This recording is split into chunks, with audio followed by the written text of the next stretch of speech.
Hey guys, and welcome back to Cradle. I am Aerai, and welcome to Aerai's Games. We just got this wonderful part, and now we're going to put it in her. Not like that. Did you bring it? I did. Hold on while I replace it. Well, maybe like that. Breastplate. Let's see. Was I supposed to shut her off first?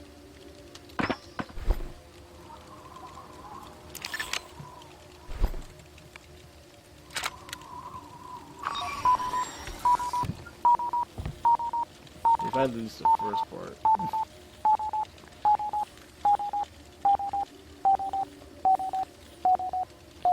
Come on, Goku. You got this, Goku.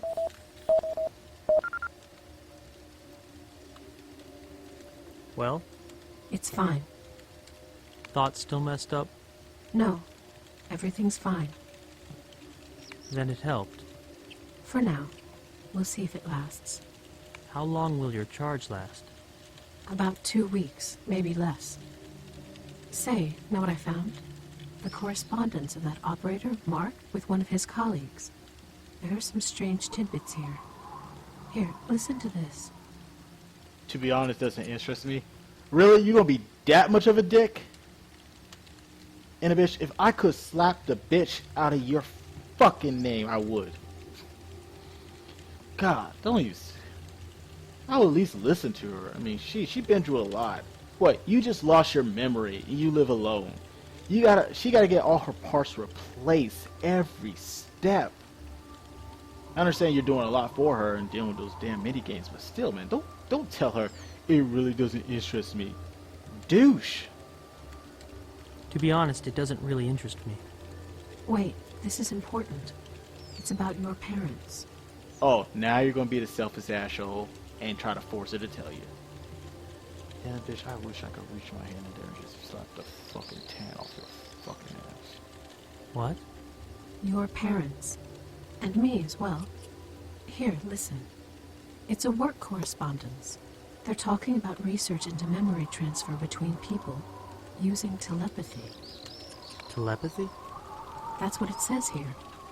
They're discussing telepathy and also mention some kind of side effect.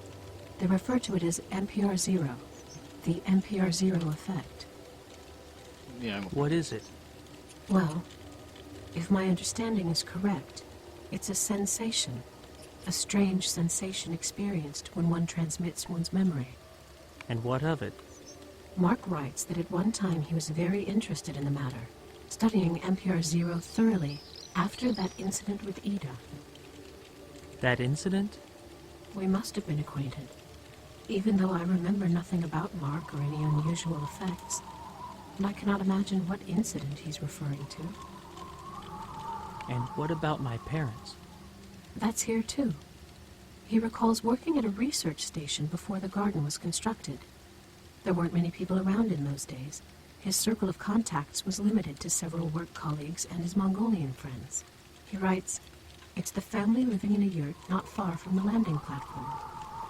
That's your family, isn't it? Sounds like it. Where are your parents now? They died long ago. Why? They could have probably answered many of our questions.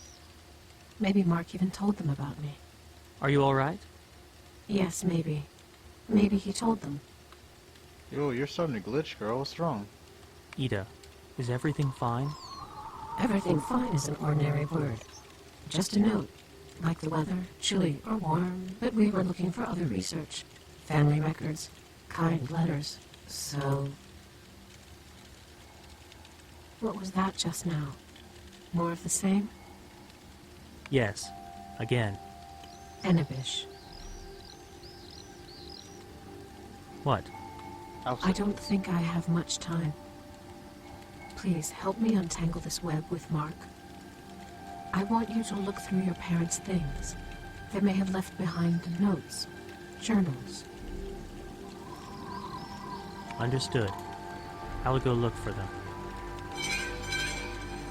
The Baja is here. I'm so sorry. you have to deal with this douchey-ass character. But hey, I'm gonna make sure you get taken care of, okay, girl? I hope you understand that. Alright, Tenna bitch, let's go.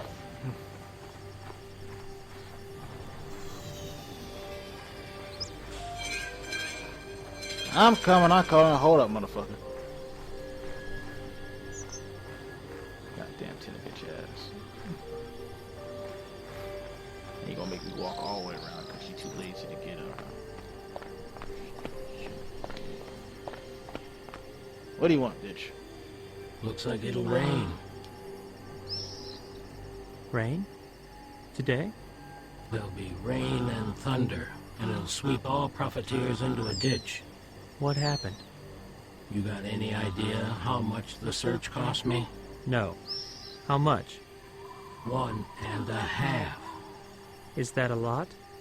Well, when and buying Hungor has the internet ever cost 1.5? I'll pay you back. I won't take money from your destitute self. All right. Thanks. The information was paid for and delivered by a personal courier. Very nice. So, what did you find out? Well, first of all, the Gebera Garden was never about entertainment. It was a hospital, I know. But what happened to it? The kids were all patients, yeah? Well, one of them had his container overflow. The potassium exploded. That's what happened. That's all? Hold your horses. The story ain't so simple. Think. A person gets his body replaced and blows up minutes later. You might ask, how could they not have checked the container? Turns out they did check, and the container was empty. And yet, 15 minutes later it up and explodes. In other words, the capsule filled and overflowed rapidly. Pretty much instantly, in point of fact. There must have been a reason. Must have been, sure, but it wasn't found. All that's known is that there was a mishap with this particular child's transfer. Turns out he had been talking to himself while in the booth. That was the mishap. As to why he blew up, that part's unclear. When he came outside, all his stats were normal, and he looked calm. You can see it on the video.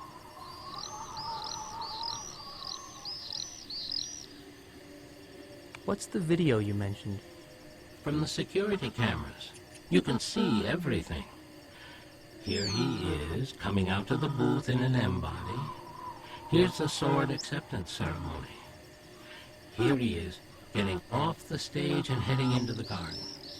He's walking evenly, takes a seat on the edge of a flower bed. Then, this part is a bit unclear. What's happening? A child comes up to him as he's sitting. A teeny little thing. Walks up and says something to him. Looks like the kid fancies the sword and is asking for it. What sword? A toy. Just a shiny toy sword. They were given to the kids as presents after their body replacements.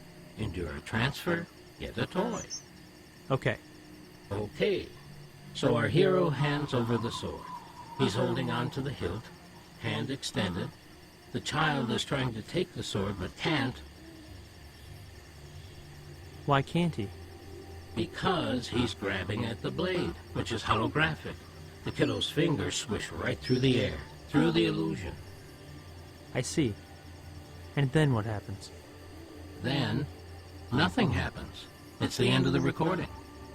The explosion is coming up. Here's a grown-up approaching the kids. That's the transfer operator. He walks up to his patient and asks him something. The latter turns around and blows up a second later. And that's it. Doesn't clear up much, I'm afraid. What was his name? Mark, or who are you asking about? The one who blew up? That was Albert. And the other child? The little one? Don't know.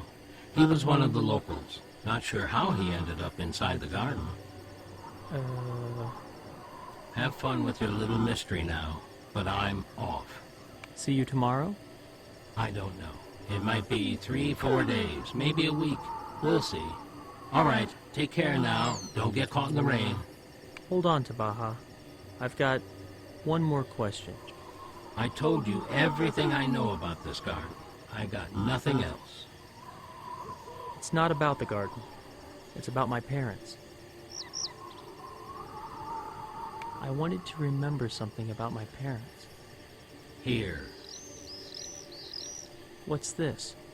a key to the drawer of your Grandpa Bachin's bedside table. Where did you get it? Bachin left it to me. He said that if ever you ask me about your parents, to give you this key. So, that's what I'm doing. And I don't know nothing else. Goodbye. Goodbye, Tabaha. Goodbye, Tabaha. You are the greatest man ever. That's why. Let's see if I die in here. Nope. Okay. Well, we got the key, and now we're gonna go to my grandpa's drawer. But I feel like this episode should be going to a close. And we shall. Alright everybody, thanks for watching. I hope you had a wonderful time, and we'll see you on the next episode. Take care, my friends, and have a great day.